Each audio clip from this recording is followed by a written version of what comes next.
Live music means to me, For me, live music is Live music for me is just an incredible way to express emotions, feelings with and vibrations to other people, creating moods, creating vibes, energy, connection. Live music is really the place where developing bands and bands that are trying to establish themselves in the music scene, particularly in Australia, basically it's the place where they can get heard and to develop a fan base and to gain followers and to demonstrate their music to audiences, which hopefully leads to future connections. it means a livelihood. It means, the place where I hang out with my colleagues and my friends. For me, it's my social life. A lot of it is going out, seeing bands, seeing friends that are in bands and whatnot, having a drink. There's something really unique about putting something you created out there for other people to hear. Live music would have to be my biggest source of inspiration. Going to gigs is really has been up until I guess this year really important for me to continue generating material, and also performing live makes me just so happy. It's also kind of the inspiration and the lifeblood of my whole creative process. It's where you see people kind of exercise their raw talent and hard work. It's not just going outside or meeting people. There's something different about live music, which creates an atmosphere and an event. And just have that community as well. I think in the community for other bands, other musicians, that are doing the same thing.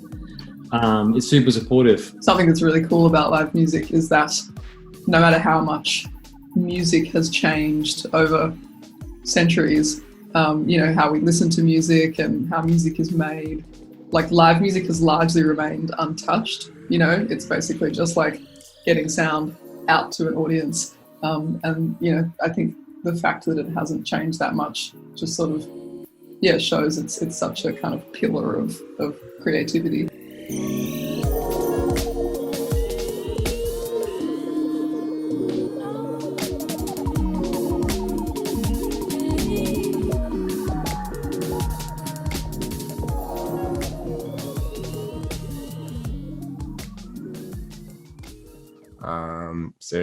Not having it at the moment has been pretty rough. Yeah, look, I think the pandemic has kind of, presented these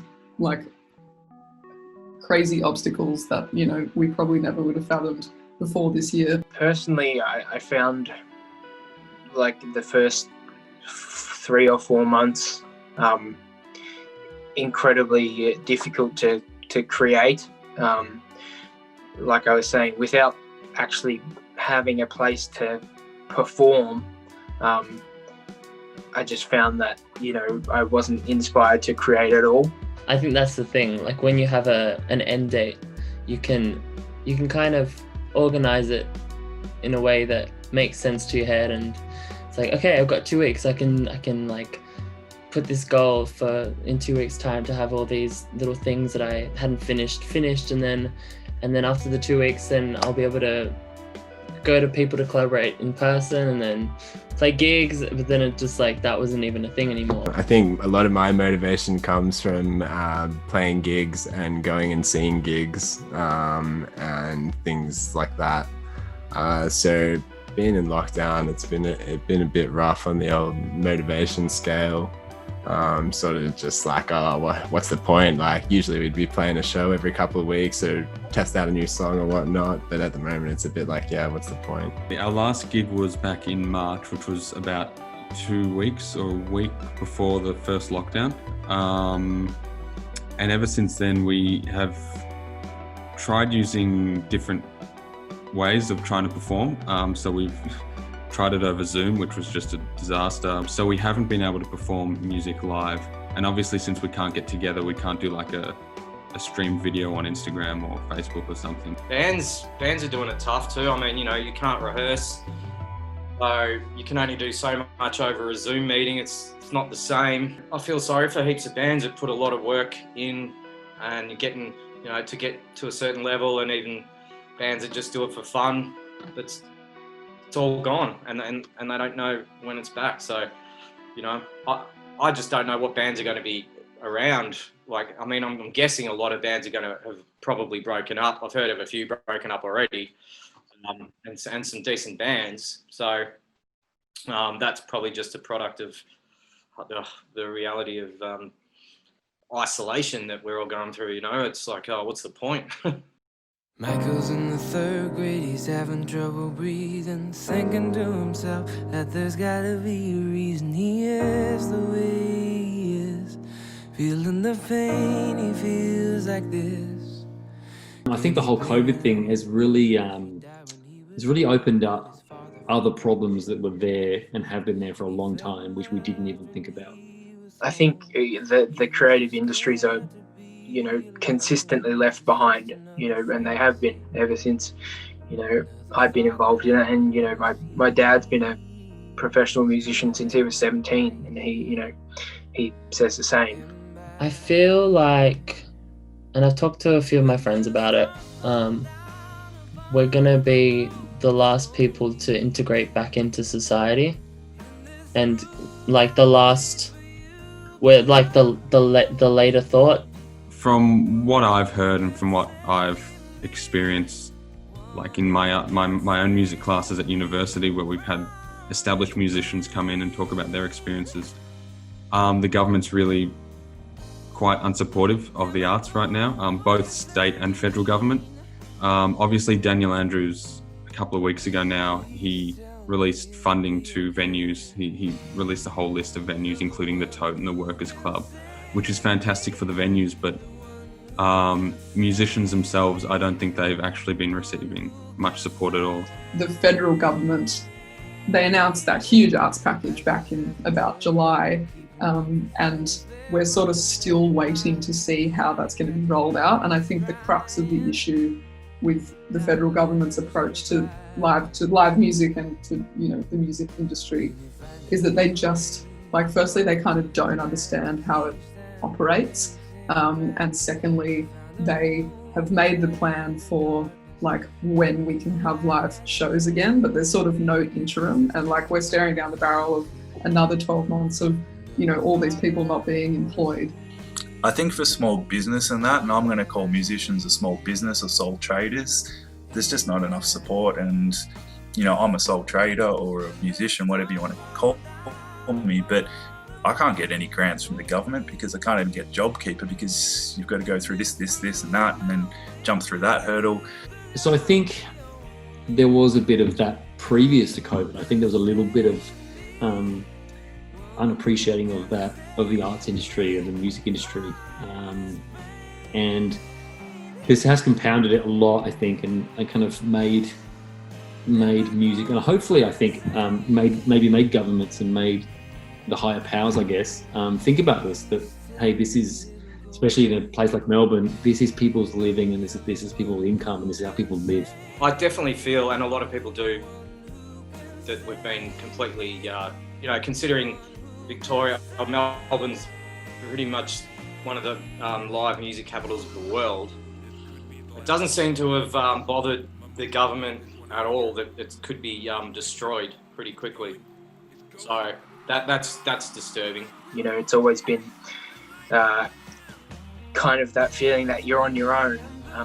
You know, even in groups of creatives, you know, that I've talked to, it seems to be the same. This kind of feeling that the government doesn't really value live music. The money that's been allocated it's not very much if you think about like the wider community of artists and musicians that are independent.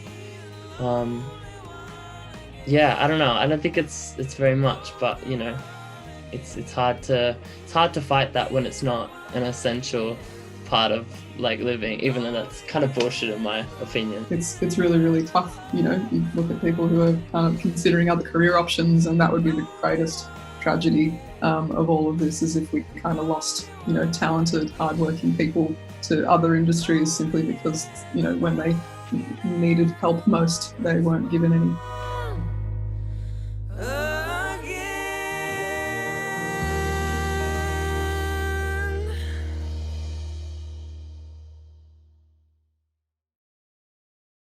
I think we're pretty lucky in Melbourne that we have so many musos in Melbourne, so many creatives, so many just amazing people that are doing these amazing things. And I mean, I've got musicians chomping at the bit trying to get into the studio to record. So a lot of my clients, I guess, they really love their music. So financially, they do want to do it, I guess, professionally, but it's more about the love about it as well. I've got an album in recording at the moment, and I'm looking forward to getting into a studio when I can and working on that.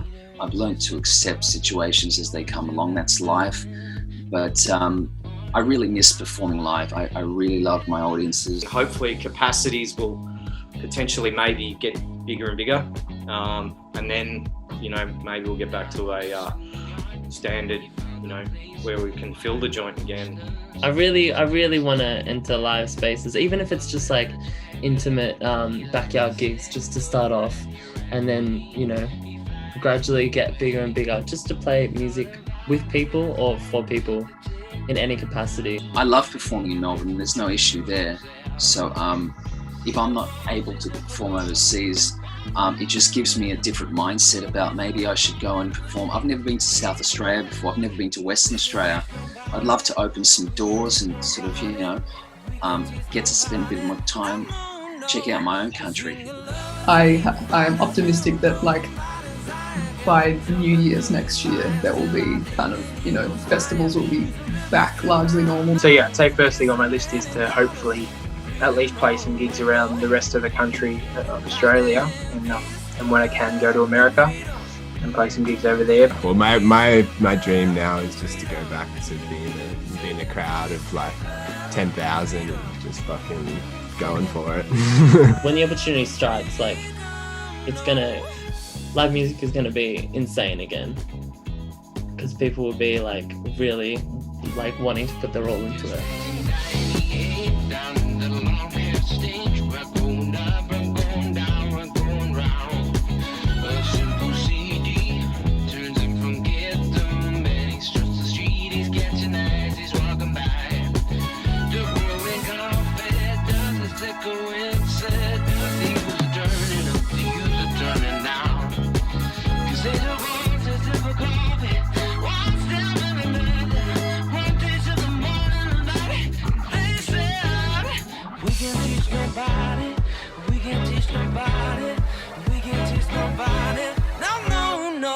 Cause we are lovers, we are fighters, we were broken by desire. Kept on jumping through these fires, still our dignity goes high.